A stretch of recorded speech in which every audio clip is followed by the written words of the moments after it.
Sa Good Vibes, melon nga may gatas kag ice kag halo-halo. Pila lamang sa mga manamit kaunon, kunting ililit. Pero sa isa ka halo-halo nga baligyaan sa Silay City, mayara sila sang halo-halo nga melon flavor. May report si Romeo Subaldo.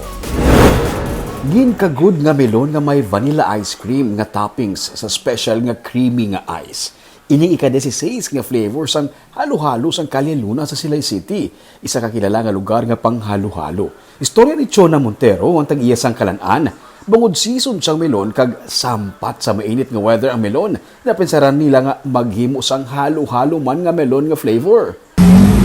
Kay ususubo ang melon kay summer. So try na kung nami man ti isang tilawan namo namin ti amo lagi nga na namon dayon king nagwa.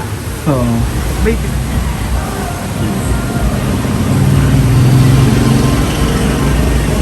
Panjaya.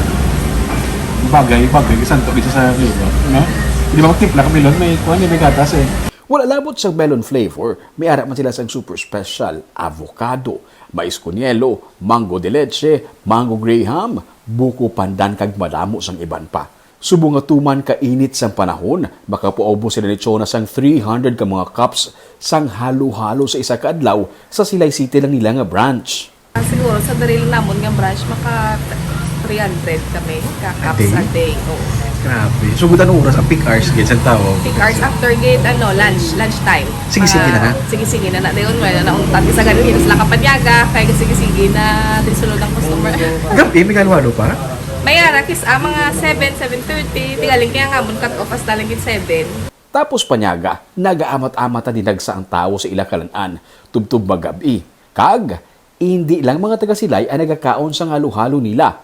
Ang iban, halin pa sa nagkalinlain ng mga banwak ang syudad, kag nagapasilay lang para manghalo-halo.